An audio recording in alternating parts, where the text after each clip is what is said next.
Assalamualaikum warahmatullahi wabarakatuh. Kali ini saya akan menjelaskan tentang klasifikasi komponen elektronika analog. Namun sebelum itu saya ingin memperkenalkan diri terlebih dahulu.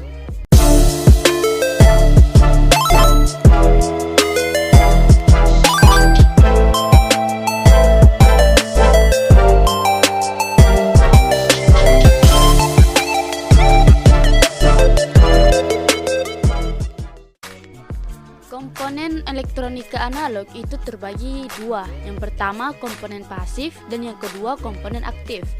Komponen pasif merupakan jenis komponen elektronika yang tidak memerlukan arus listrik untuk dapat bekerja.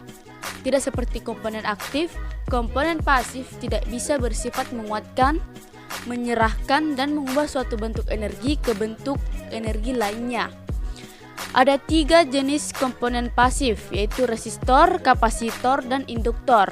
Resistor atau disebut juga dengan hambatan adalah komponen elektronika pasif yang berfungsi untuk menghambat dan mengatur arus listrik dalam suatu rangkaian elektronika.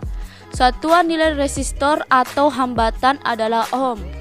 Nilai resistor biasanya diwakili dengan kode angka ataupun gelang warna yang terdapat di badan resistor. Hambatan resistor sering disebut juga dengan resistansi atau resistance. Kapasitor atau disebut juga dengan kondensator adalah komponen elektronika pasif yang dapat menyimpan muatan listrik dalam waktu sementara dengan satuan kapasitasnya adalah farad. Satuan kapasitor diambil dari nama penemunya yaitu Michael Faraday yang berasal dari Inggris. Induktor atau disebut juga dengan coil comparan adalah komponen elektronika pasif yang berfungsi sebagai pengatur frekuensi, filter, dan juga sebagai alat kopel penyambung. Induktor atau coil banyak ditemukan pada peralatan atau rangkaian elektronika yang berkaitan dengan frekuensi seperti tuner atau untuk pesawat radio. Bagian komponen elektronika analog yaitu komponen aktif.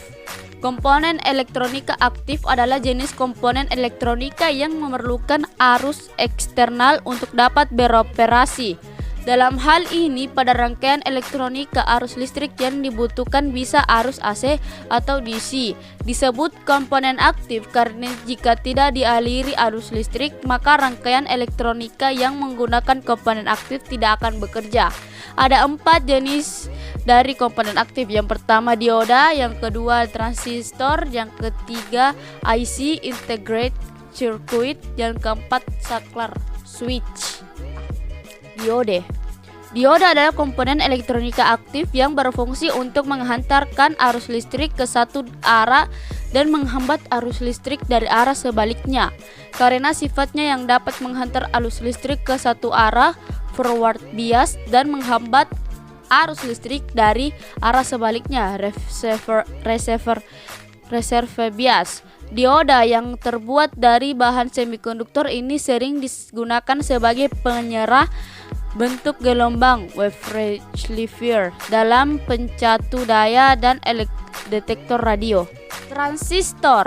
Transistor adalah komponen elektronika aktif yang memiliki berbagai macam fungsi sebagai penguat, pengendali, penyearah, oscillator, modulator, dan lain sebagainya. Transistor merupakan salah satu komponen semikonduktor yang paling banyak ditemukan dalam rangkaian elektronika. Transistor terdiri dari 3 terminal kaki, yaitu base atau basis, B, emitter, E, dan kolektor K.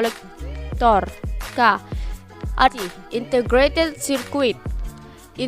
IC integrated circuit adalah komponen elektronika aktif yang terdiri dari gabungan ratusan atau bahkan jutaan transistor, resistor, dan komponen lainnya yang diintegrasikan menjadi sebuah rangkaian elektronika dalam sebuah kemasan kecil. Bentuk IC integrated circuit juga bermacam-macam, mulai dari yang berkaki 3 hingga ratusan kaki terminal. Fungsi IC juga beraneka ragam, mulai dari penguat, switching, pengontrol, hingga media penyimpanan. Yang terakhir adalah saklar switch. Saklar adalah komponen yang digunakan untuk menghubungkan dan memutuskan aliran listrik. Dalam rangkaian elektronika, saklar sering digunakan sebagai on/off dalam peralatan elektronika. Untuk pembahasan lanjut tentang komponen elektronika analog, saya akan taruh di deskripsi. Mungkin hanya itu yang saya bisa paparkan, kurang lebihnya mohon dimaafkan. Wabillahi taufiq walhidayah. Wassalamualaikum warahmatullahi wabarakatuh.